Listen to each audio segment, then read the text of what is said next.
Dehqon fermerlarimiz joriy yil g'alla hosilini yetishtirish va mo'l don hosili yaratish uchun o'tgan yilning kuzidan boshlab samarali mehnat qildilar. Ular tajribali mutaxassislar va dehqonlarning tavsiyalari hamda maslahatlariga amal qilib ishladilar. G'alla maysalari vaqtida oziqlantirildi, vaqtida sug'orildi. Shu bilan birga begona o'tlarga va zararkunanda hasharotlarga qarshi kurash olib borildi. Natija yaxshi bo'ldi. Barcha joyda g'alla yaxshi rivojlandi. G'allalar ayni kunlarda boshoqlab, pishish arafasida turibdi. Endigi asosiy vazifa yetishtirilgan don hosilini tez va qisqa kunlarda o'rib olishga qaratilmoqda. Buning uchun tumanlarda yuqori unumli kombaynlarning ko'riklari o'tkazilyapti. Otryadlar tashkil etilmoqda. Viloyatimizda g'alla yetishtirishni ko'paytirish, buning uchun eng avvalo urug'lik don yetishtirishga alohida e'tibor qaratilmoqda. Bu muhim va dolzarb ishni asosan Janubiy dehqonchilik ilmiy tadqiqot instituti olimlari olib borishyapti.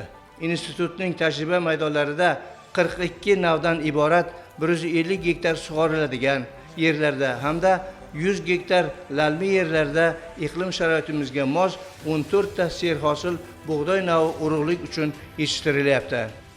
Bu yerda boshoqdon ekinlardan kuzgi yumshoq bug'doy, qattiq bug'doy, arpa, javdar, tritikali va shunga o'xshash donli ekinlarni 42 ta yangi navlarini urug'chiligi tashkil etilgan. Hozir urug'lik maydoni 5 gektarda birinchi yil ko'paytirish ko'chazorida turibmiz. Bu navlarni agrotexnik tadbirlar haqida gapiradigan bo'lsak, ekish ishlari oktyabr oyining 2-10 kunligida olib borilgan va vegetatsiya davri davomida 3 marta sug'orish ishlari amalga oshirildi. Har bir sug'orish ishlariga 800 ming metr kub suvlar sarflandi. Bunda asosan yer tajriba maydonimiz lazerni tekislash ishlari amalga oshirildi va diskret sug'orish bilan amalga oshirildi. Bundan tashqari oziqlantirish ishlari azot 180 kg sof holda gektariga berildi va kaliy 60, fosfor 90 kg hisobida oziqlantirildi. Demak, yangi navlarimiz bunday ko'rinishga hozir juda ham yaxshi rivojlanyapti. Mana mum pishish fazasida turibdi. Nasib bo'lsa, bu navlarimiz erta pishar navlar hisoblanadi. 10 kun, 15 kunda to'liq pishib yetilish bosqichiga o'tadi. Erta pishar navlarning asosiy afzalliklari bu takroriy ekinlar uchun ekin maydonlari tezroq bo'shaydi. Mana shu xususiyatlarni hisobga olgan holda fermer xo'jaliklariga erta pishar navlarni yetishtirishni va navlarni xususiyatidan kelib chiqqan holda o'rim yig'im ishlari olib borishni tavsiya etamiz. Endi bundan tashqari urug'chilik maydonlarida albatta sifatli urug' ekinlar hosildorligini va sifatini oshirishda muhim rol o'ynaydi. Sifatli urug'liklar tayyorlash uchun o'sha har bir navni navdorligi muhim ahamiyatga ega.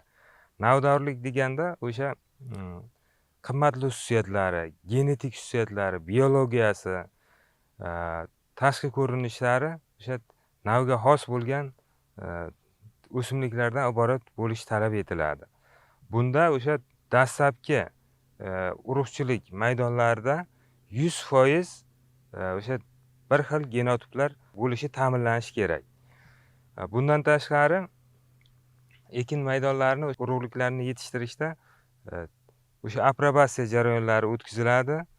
Bunda o'sha maydondagi 150 ta joydan namunalar olinadi va har bir o'sha bog'lamlarda 1,5 mingtadan o'simlik poyasi bo'lgan namunalar olinib, navdorligi tekshiriladi va o'sha navdorligi sof bo'lgan ekin maydonlari keyingi yil hosil uchun urug'liklari saralanib yetkazib beriladi.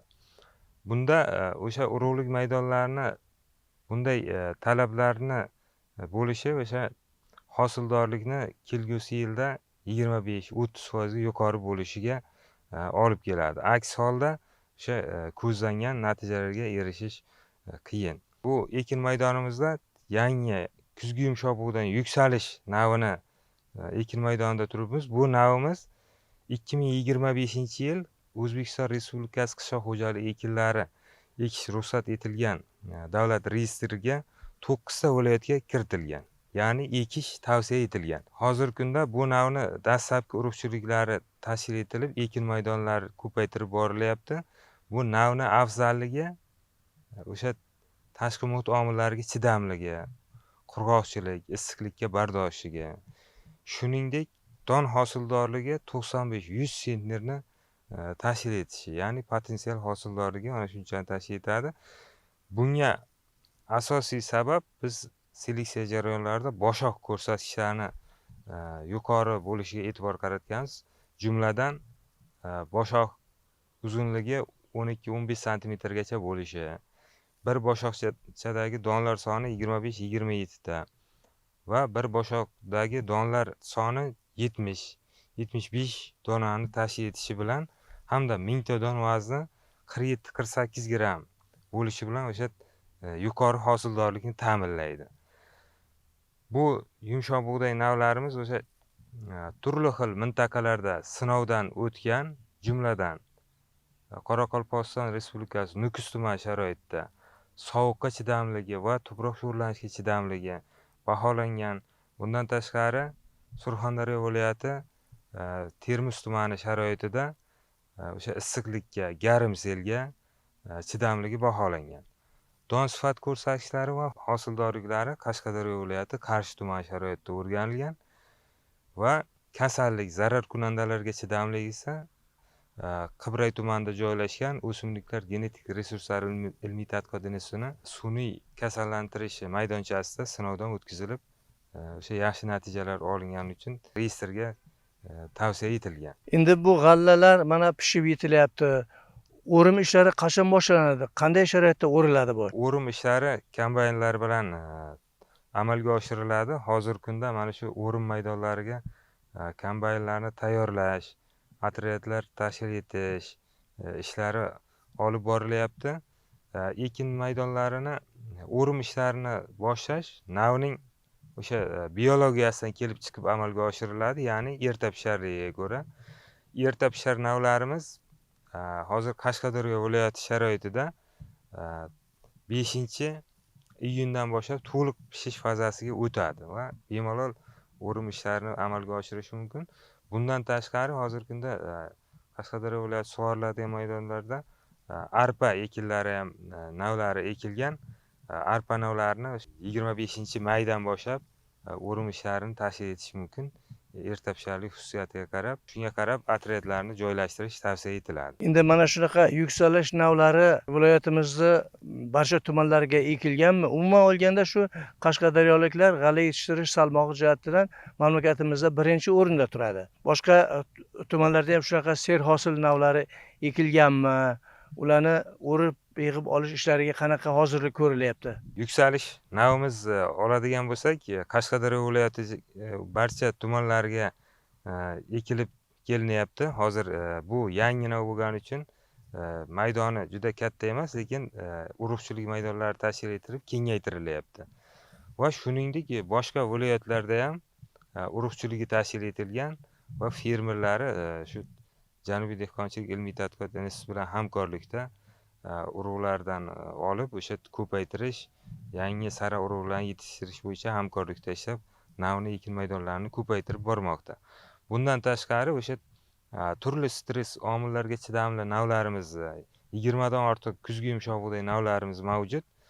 Hozirgi kunda viloyatimizni, qolaversa respublikani turli mintaqa iqlim sharoitlarida ekilib kelinmoqda. Hozirgi kunlarda amalga oshirilayotgan ishlar asosan mana shu o'rim transport otryadlarini tashkil qilish, g'alla hosilini tez va qisqa muddatlarda o'rib yanchib olishga qaratilgan. Bu borada sizlarni hamkorliklaringiz qanday dehqonlar bilan? Dehqonlarimiz bilan hamkorliklarimiz hozirgi kunda o'sha ishchi guruhlarida olimlarimiz doimiy ekin maydonlarini monitoring qilib boradi. O'sha pishish fazalari yoki agrotexnik tadbirlarni olib borish bo'yicha yoki o'rim yig'im ishlarini o'tkazish bo'yicha o'z tavsiyalarini berib boradi va shunga ko'ra barcha ishlar tashkil etiladi. asosiy maqsadimiz fermer xo'jaliklari va agroklasterlarga yuqori hosildor, don sifati yuqori bo'lgan, ya'ni kuchli bug'doy talablariga javob beradigan, kasallik zarar kunandalarga chidamli yangi navlarni o'sha yaratib yetishtirib berish va ularni yetishtirish agrotexnologiyalari va o'sha har xil zarar kunanda va hasharotlardan himoyalash choralarini ishlab chiqish va ularga tavsiyalar berishdan iborat. Hozirgi kunda mana shu tadqiqotlar doirasida ko'plab fermer xo'jaliklari va agroklasterlar bilan hamkorlikda ishlar amalga oshirilmoqda va yangi ekin bug'doy navlari yaratilmoqda. Bu o'z navbatida xalqimizni to'yimli va sifatli don mahsulotlari bo'lgan talabini qondirishga va oziq-ovqat xavfsizligini ta'minlashga xizmat qiladi. Umuman olganda qashqadaryolik g'allakorlar joriy yilda ham har yilgidek mamlakatimizda g'alla yetishtirish salmog'i jihatidan yetakchilik qilishadi. Buning uchun g'alla maydonlarida mo'ljaldagi don hosili yetishtirilyapti. Endigi navbat yetishtirilgan don hosilini qisqa muddatlarda nobudgarchiliklarsiz o'rib olib, xirmonlarga donni topshirishdan iboratdir.